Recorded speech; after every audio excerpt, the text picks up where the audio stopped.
My dear brothers, sisters, and young friends of Nagaland, Namaskar. On the eve of 58th Statehood Day of Nagaland, I extend my warmest greetings and best wishes to you all.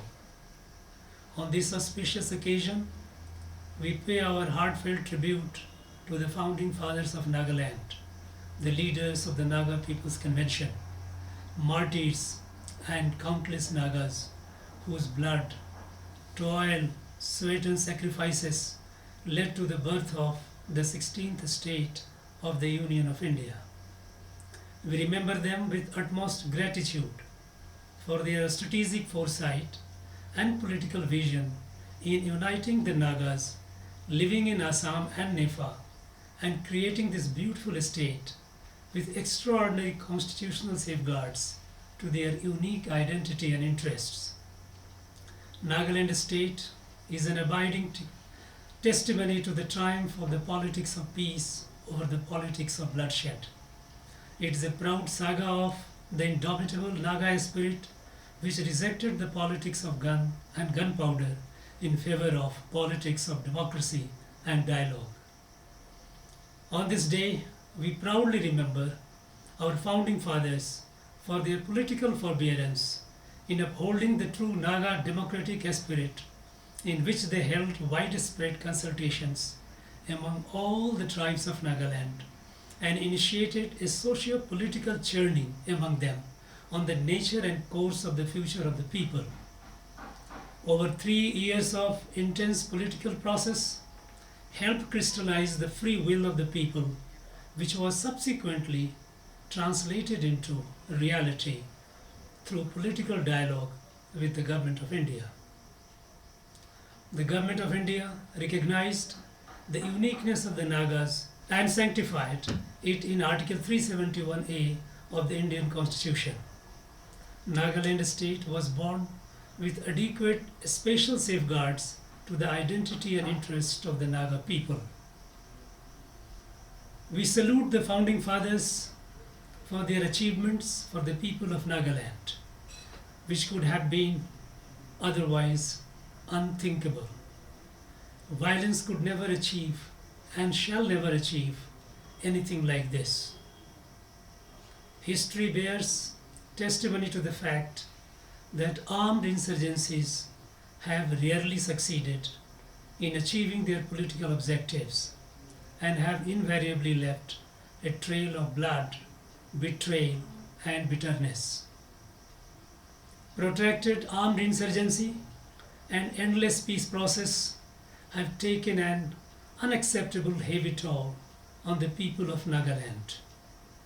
Since 1980, the people of Nagaland have suffered enormously by the guns of people from outside the state, inspired by Maoist ideology and tactics. In pursuance of their newfound political ideology, which was antithetical to the inherent ethos, values, and customary system of Naga society, they unleashed a cultural genocide akin to the cultural revolution in our neighboring country and killed thousands of Nagas, including infants and women, and tried to exterminate the tribal and intellectual leadership of Nagaland.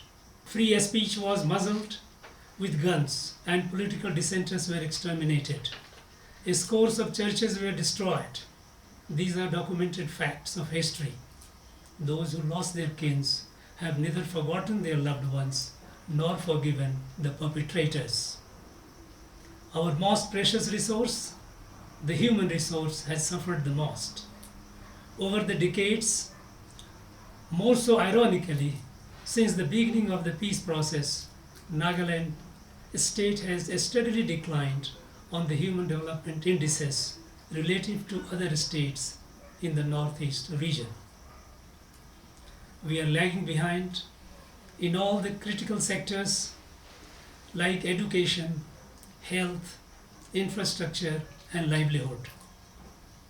Over 60% of our youth are not reaching the high school, and our roads are in abysmal conditions. Pace and quality of our infrastructure development is grossly compromised. Nagaland has to be rescued from the fatal grip of the vicious circle of vices.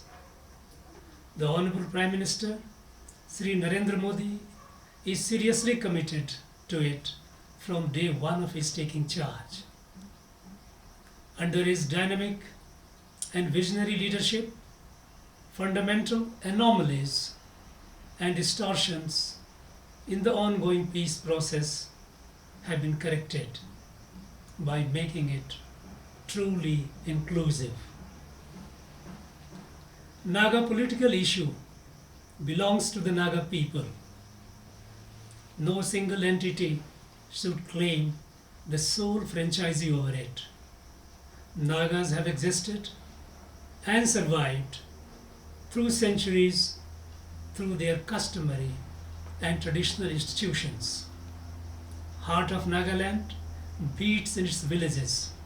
The traditional village institutions and the tribal bodies are the primary stakeholders in the Naga political issue. Their freely expressed wishes and decisions are paramount in any settlement. They have clearly expressed their mind. They demand conclusion of the endless peace process without any further delay. They want end of the gun culture. They want the rule of law and justice. They want an environment for flourishing of the genius of its people. Every other entity should respect them and their wishes. Being disrespectful to the primary stakeholder is an insult to the people of Nagaland. Any attempt to intimidate or threaten them will invite the wrath of the people and full might of the laws of the land. Friends, the essence of India is its unity in diversity. Multitudes of ethnicities, languages, cultures, and cuisine enrich this beautiful country from Kerala to Kashmir and Kohima to Kutch. The territorial integrity and sovereignty of the Union of India is supreme. The Government of India has never ever talked, much less negotiated with anyone on the territorial integrity and sovereignty of the country. Any misadventure to disintegrate this great nation shall not be tolerated. The Indian national flag and constitution are the pride of the people of India. The Government of India is absolutely clear that there is and there shall be only one national flag and constitution in India. Anyone talking anything contrary is peddling preposterous lies. They are trying to confuse and mislead the people. Friends, today we stand at the crossroads of history. The right decision taken today will determine our future and the destiny of our coming generations. With common understanding having been reached on all the issues on the table and conclusion of talks on October 31, 2019, the people of Nagaland are anxiously waiting for the new dawn. However, there are some people who are standing as a roadblock to the aspirations of the people of Nagaland. I urge these people to see the writings on the wall, to come out of their make-believe echo chamber and listen to the voice of the people, and in a true democratic spirit respect their wishes. As we prepare to embark on a new journey this statehood day, let us commit ourselves to building the Nagaland of the dreams of its founding fathers. a Nagaland where the free spirit of the people will blossom to the fullest, where the youth will dream big in an environment conducive to fulfilling those dreams, where people will no longer live under the shadow of invisible guns, where entrepreneurs will not have to bury their ideas and aspirations for fear of extortions in the guise of illegal taxations, where free speech and progressive ideas proliferate, where youths do not have to choose guns for livelihood, where opportunities will abound, and where the laws and justice shall prevail.